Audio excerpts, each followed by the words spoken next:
Hello everyone, how are you? Hope you all are good. Today's topic is investment. Because few days ago I read a Motilal Oswal report on investment 2019. Then I decided research on investment. तो how to invest in India और investment की history क्या रही है India में, तो इस बारे में आज बात करेंगे। तो इंडिया जो कंट्री है वो बहुत ही खुशकिस्मत या फिर भाग्यशाली रही है इन्वेस्टमेंट के रूप में, क्योंकि भारत को पूर्व में सोने की चिड़िया कहा जाता था और यहाँ के बिजनेसमैन और ट्रेडर्स के पास में पहले गोल्ड और जेवरात बहुत मात्रा में होता था। आज भी प्राचीन मंदिरों में, प्राचीन कलाओं में सोने की जिक्र होता ही है और बहुत बड़े बड़े मंदिरों के अंदर आज भी पूर्व में दिया गया दान जो है वो वर्तमान में मौजूद है। तो इस हिसाब से कह सकते हैं कि भारत एक सोने की चिड़िया था। लेकिन उस समय में गोल्ड का मतलब होता था जेवरात, सोना, यही सब कुछ इन्वेस्टमेंट के अंदर आता था। लेकिन वर्तमान समय में बदलाव भी ज़रूरी है। तो आज के टाइम में गोल्ड, जेवरात के साथ साथ share market, banks, government bond ने जगह ले ली है। लेकिन ऐसा नज़र आता है कि समय तो बदल गया, इन्वेस्टमेंट के सोर्स भी बदल गए, लेकिन लोगों की चॉइस नहीं बदली है। बैंक में सेविंग अकाउंट, गोल्ड और ज़मीन खरीदना या फिर फिक्स डिपॉजिट, इससे बाहर लोग निकल ही नहीं पा रहे। Mutual fund investment are subject to market risk, ये लाइन तो हम सब ने टीवी ऐड के अंदर या फिर कहीं पर एडवर्टीजमेंट में पढ़ी है। लेकिन क्या हम जानते हैं mutual fund investment, share market के बारे में, या फिर इन्वेस्टमेंट करने के क्या बेनिफिट होते हैं? तो चलिए इस बारे में हम बात करते हैं। वर्तमान में हम अगर हमारे पेरेंट्स या फिर ग्रैंडफादर से भी इन्वेस्टमेंट के बारे में जानकारी लें तो उनके पास में भी इतनी जानकारी नहीं होती जितनी वर्तमान में हम लोगों के पास में, क्योंकि सोर्स ऑफ बेनिफिट होता है। लेकिन फीमेल में तो शायद आज भी गोल्ड और एफडी के अलावा किसी और में इन्वेस्टमेंट करने की प्रवृत्ति ही नहीं है, या फिर उनके पास में जानकारी का अभाव हो सकता है। मोतीलाल ओसवाल एक ब्रोकरेज फर्म है जिसकी 2019 की एक रिपोर्ट आई थी, जिसके अंदर स्टॉक मार्केट के अंदर सिर्फ हाउस होल्ड जो होते हैं वो इंडिया के अंदर 14% इन्वेस्टमेंट है।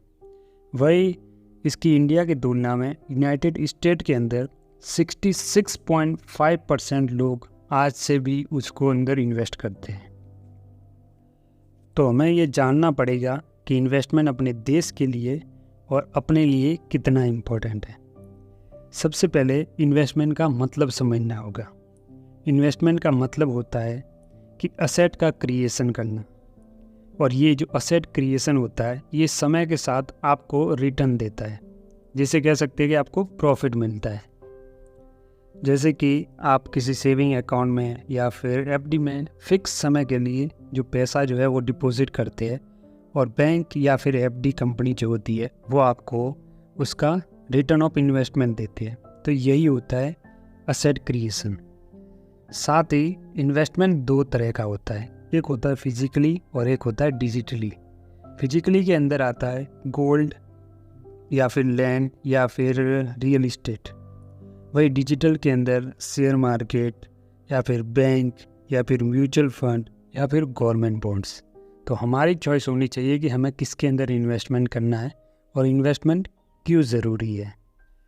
वर्तमान समय में इन्वेस्टमेंट के लिए इतने सारे सोर्स हैं जितने पूर्व में कभी नहीं रहे होंगे, फिर भी इंडियन पीपल इन्वेस्टमेंट करने के अंदर इतना पीछे क्यों है? इसका सबसे बड़ा रीज़न है कि trust. Build trust then make money. आज से पहले भी बहुत सारे स्कैम हुए, वर्तमान में भी होते आए, और पूर्व में हर्षद मेहता स्कैम, साथ ही साथ केतन पारेख स्कैम, सत्यम स्कैम, और वर्तमान में जो है वो एनएससी चित्रा रामा का स्कैम जो हुआ था एनएससी के अंदर, वो जैसे बहुत सारे स्कैम होते हैं। तो इस वजह से लोगों का ट्रस्ट नहीं बिल्ड हो पाता और वो किसी कंपनी के अंदर इन्वेस्टमेंट नहीं कर पाते शेयर मार्केट के थ्रू या फिर बॉन्ड के थ्रू। तो ये चीज़ के ऊपर गवर्नमेंट को काफ़ी ध्यान देना चाहिए। इंडिया के अंदर इन्वेस्टमेंट की ज़रूरत सबसे ज़्यादा क्यों है? क्योंकि इन्वेस्टमेंट से ही इंडिया की इकोनॉमी चलती है। देश के लोगों जिस कंपनी में इन्वेस्ट करते हैं वो कंपनी ही फ्यूचर में बिल्ड हो पाती है या फिर मेक कंपनी हो पाती है।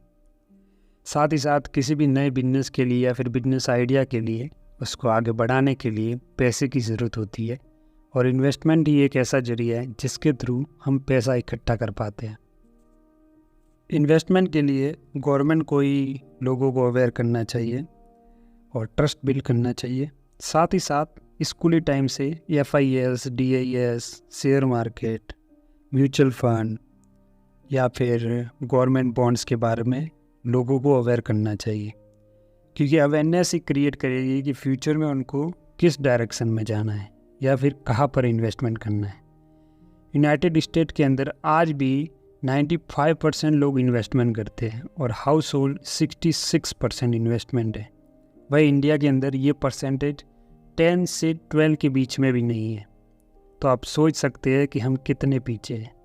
इन्वेस्टमेंट एक जरिया होता है किसी भी देश को बिल्ड करने का और साथ ही साथ लोगों को प्रॉफिट जनरेट करने का। बाकी आप खुद विचार कीजिए। Thank you very much.